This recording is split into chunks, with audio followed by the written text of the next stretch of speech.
गुरुदेव और माँ गायत्री के चरणों में कोटि कोटि नमन करते हुए, गुरुदेव को साक्षी मानते हुए, पिछले बार हमने जाना था कि गायत्री माँ का ध्यान में जब अवतरण होता है तब हमें किस तरह के आभास होते हैं, किस तरह के प्रकाश हमारे मस्तिष्क में, आँखों में, हृदय में, नाभि चक्र में प्रकाश किस तरह के दिखाई देते हैं।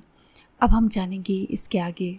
माँ गायत्री के 5 मुख हमें बताते हैं कि जीव सत्ता के साथ 5 सशक्त देवता उसके लक्ष्य प्रयोजनों को पूरा करने के लिए हमें मिले हुए हैं। वे निद्राग्रस्त हो जाने के कारण मृत्यु तुल्य पड़े रहते हैं, मरे हुए समान रहते हैं और किसी काम नहीं आते। फलतः जीव दीन दुर्बल बना रहता है। यदि इन सशक्त सहायकों को जगाया जा सके, उनकी सामर्थ्य का उपयोग किया जा सके तो मनुष्य सामान्य न रहकर असामान्य बनेगा। दुर्दशाग्रस्त स्थिति से उबरने और अपने महान गौरव के अनुरूप जीवन यापन करने का अवसर मिलेगा। शरीरगत 5 तत्वों का उल्लेख 5 देवताओं के रूप में इस प्रकार से किया गया है। कपिल तंत्र में कहा गया है, आकाश के अधिपति विष्णु, अग्नि की अधिपति महेश्वरी शक्ति हैं, वायु के अधिपति सूर्य हैं, पृथ्वी के स्वामी शिव हैं और जल के अधिपति गणपति गणेश जी हैं। इस प्रकार पंचदेव शरीरों के 5 तत्वों की ही अधिपति सत्ताएं हैं। 5 तत्वों से बने शरीर में उसके सत्व गुण चेतना के 5 उभारों के रूप में हमको दिखाई देते हैं। पहला है मन यानी माइंड, दूसरा है बुद्धि यानी इंटेलेक्ट, तीसरा है इच्छा यानी विल, चौथा है चित्त यानी माइंड स्टफ और 5वां है अहंकार यानी ईगो। 5 एलिमेंट के राजस तत्व से 5 प्राण यानी वाइटल फोर्सेस उत्पन्न होती हैं।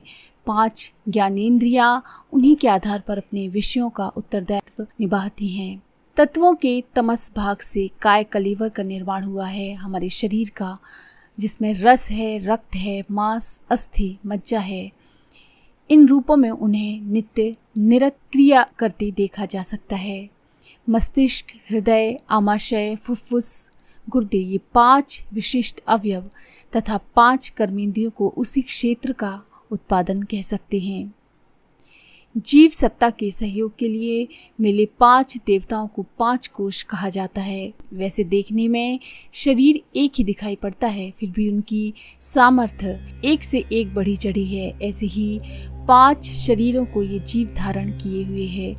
अंग में एक ही शरीर दिखता है, शेष 4 प्रत्यक्ष दृष्टिगोचर नहीं होते, फिर भी उनकी सामर्थ्य एक से बढ़कर एक है। ना दिखते हुए भी वे इतने शक्ति संपन्न हैं कि उसकी क्षमताओं को जगाया जा सकना संभव हो सके तो मनुष्य तुच्छ से महान और आत्मा से परमात्मा बन सकता है। जीव पर चढ़े हुए 5 आवरणों, 5 कोशों के नाम हैं अन्नमय कोश, प्राणमय कोश, मनोमय कोश, विज्ञानमय कोश और आनंदमय कोश। जिस प्रकार प्याज की गांठ में एक के बाद एक परत निकलती है, जिस प्रकार से केले के तने को खोलने पर उसमें से एक के भीतर एक कलेवर निकलते हैं, उसी तरह जीव के ऊपर भी एक के बाद एक क्रमशः 5 आवरण लिपटे हुए हैं। जैसे शरीर के ऊपर हम बनियान पहन लेते हैं, शर्ट पहन लेते, जैकेट कोट पहनते हैं, वैसे ही जीव ने भी 5 आवरण धारण किए हुए हैं। इनमें से हर एक की कीमत एक के बाद एक अधिक होती चली गई है। तैत्तिरीय उपनिषद में अन्नमय के भीतर प्राणमय का, प्राणमय के भीतर मनोमय का और मनोमय के भीतर विज्ञानमय का, विज्ञानमय के भीतर आनंदमय कोश का वर्णन है। इनमें से बहुत कुछ साम्य और बहुत कुछ अंतर है। तैत्तिरीय उपनिषद में कहा गया है कि मनुष्य अन्न रसमय है, यही उसका शिर है, यही उसका दक्षिण पक्ष है, यही उसका उत्तर पक्ष है, यह आत्मा है, यह पुच्छ तंत्र मेरुदंड पर प्रतिष्ठित है। आगे कहा गया है कि अन्न रस धातुओं से विनिर्मित अन्नमय कोश से पृथक किंतु भीतर रहने वाला आत्मा प्राणमय है। वह इतनी में ही पूर्ण है, वह भी वैसी ही आकृति का है, वैसी ही उसकी गतिविधि है। उस प्राणमय कोश का प्राण ही शिर है, उसका व्यान दक्षिण पक्ष और अपान उत्तर पक्ष है। आकाश उसकी आत्मा है, पृथ्वी में उसकी पुच्छ प्रतिष्ठा है, इस प्राणमय कोश से अलग मनोमय कोश है। प्राणमय कोश मनोमय कोश से भरपूर है। वह उसी के समान है जैसा प्राणमय कोश है। यजु उसका शिर है, ऋग दक्षिण पक्ष और साम उत्तर पक्ष है।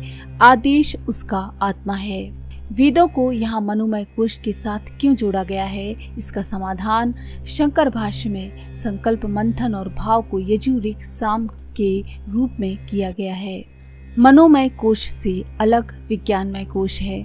मनोमय कोश विज्ञानमय कोश से आच्छादित है। ये विज्ञानमय पुरुष के समान ही है, वैसा ही है जैसा मनोमय कोश है। श्रद्धा ही इसका शिर है, ऋतु दक्षिण पक्ष है और सत्य उत्तर पक्ष। योग उसकी आत्मा है, महातत्व में उसकी पुच्छ प्रतिष्ठा है। विज्ञानमय कोश से पृथक किंतु उसी के अभ्यंतर आनंदमय कोश है। विज्ञानमय कोश आनंदमय कोश से परिपूर्ण है। यह भी पुरुष के ही समान है, वैसा ही है जैसा विज्ञानमय कोश है। प्रिय ही उसके शिर है। मोद यानी भीतरी आनंद ही उसका दक्षिण पक्ष है और प्रमोद बाहरी आनंद उत्तर पक्ष है। आनंद उसकी आत्मा है, ब्रह्म में उसकी पुच्छ प्रतिष्ठा है।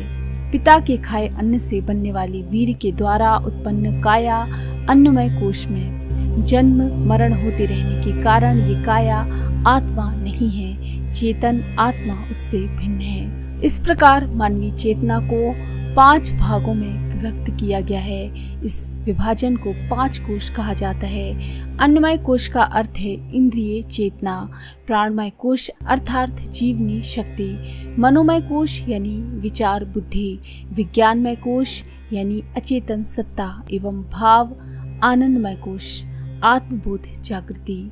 गायत्री की उच्च स्तरीय साधना इन 5 कोशों का अनावरण करने, उन्हें जागृत करने के लिए की जाती है। इस उच्च स्तरीय साधना की ओर इंगित करने के लिए गायत्री का अलंकारिक स्वरूप 5 मुख वाला बनाया गया है। इस चित्रण में सूक्ष्म शरीर के 5 कोशों की प्रमुख क्षमता को जागृत करने और महाविज्ञान का समुचित लाभ उठाने का संकेत है। इन कोशों के माध्यम से व्यक्ति की समृद्धियों और विभूतियों से सुसज्जित कर सकने वाली दिव्य संपदाएं उपलब्ध की जा सकती हैं।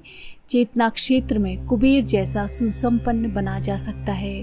कोश का एक अर्थ आवरण एवं पर्दा भी होता है।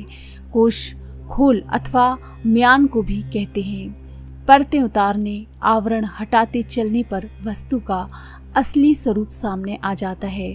पंच कोशों के जागरण से, अनावरण से कषाय कल्मशों के अवरोध हटते हैं, जिनके कारण जीवात्मा को अपने ईश्वर प्रदत्त उत्तराधिकार से वंचित रहकर दुर्दशाग्रस्त परिस्थितियों में गुजारा करना पड़ता है।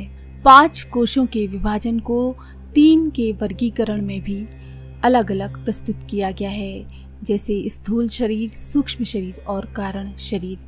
उन्हें त्रिपदा गायत्री भी कहा जाता है। सूक्ष्म शरीर में अन्नमय और प्राणमय कोश आते हैं। 5 तत्वों और 5 प्राणों का समावेश इनमें होता है। सूक्ष्म शरीर में मनोमय कोश और विज्ञानमय कोश आते हैं। इन दोनों को चेतन मस्तिष्क और अचेतन मानस कहा जाता है। कारण शरीर में आनंदमय कोश आता है। विज्ञजनों ने इस विवेचन में कहीं कहीं मतभेद भी व्यक्त किया है, पर वस्तु स्थिति जहाँ की तहाँ रहती है। ये 5 कोशों का उपहार प्रभु ने हमारी अनंत सुख सुविधाओं के लिए दिया है।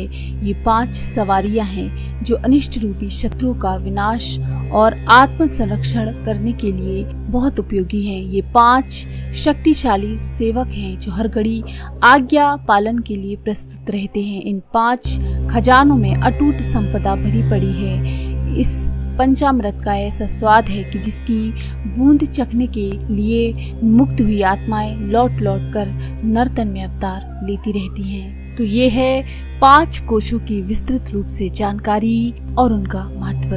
तो अगर आपको ये जानकारी पसंद आए तो प्लीज लाइक करें, शेयर करें, सब्सक्राइब करें मंत्र सिद्धि चैनल।